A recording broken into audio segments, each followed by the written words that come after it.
दूसरों पर निर्भर रहने वाले लोग कभी खुश नहीं रह पाते। इसलिए खुद को इस लायक बनाइए कि अपनी जरूरतों और इच्छाओं को खुद पूरा कर सकें।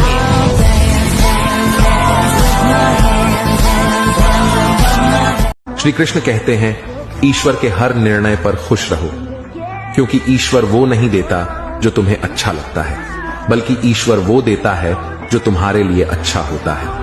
कहते हैं कि किसी भी जीवन में समस्याएं बिना किसी कारण नहीं आती। उनका आना एक इशारा है कि तुम्हें जीवन में कुछ बदलना है।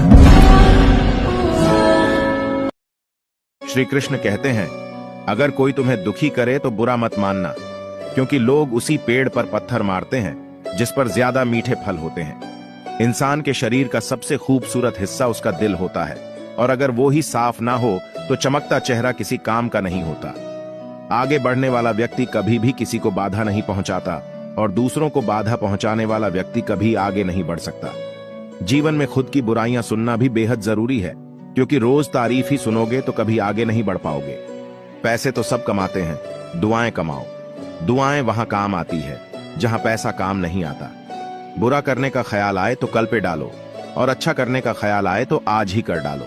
जब कोई आपसे जलने लगे तो समझ लीजिए कि आप कामयाब हो रहे हैं, क्योंकि जब कोई व्यक्ति आपसे ईर्ष्या का भाव रखता है तो समझ लेना चाहिए कि वह आपसे नहीं, आपकी काबिलियत से ईर्ष्या कर रहा है। इससे आपको घबराने की जरूरत नहीं है, बल्कि सतर्क रहने की आवश्यकता है।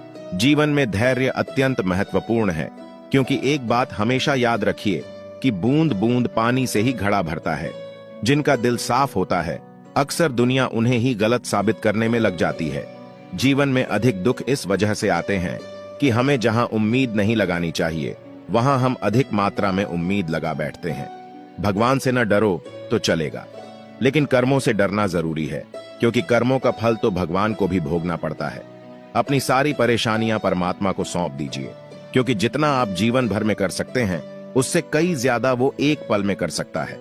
गलतियां जीवन का हिस्सा होती है, लेकिन इन्हें स्वीकार करने का साहस बहुत कम लोगों में होता है।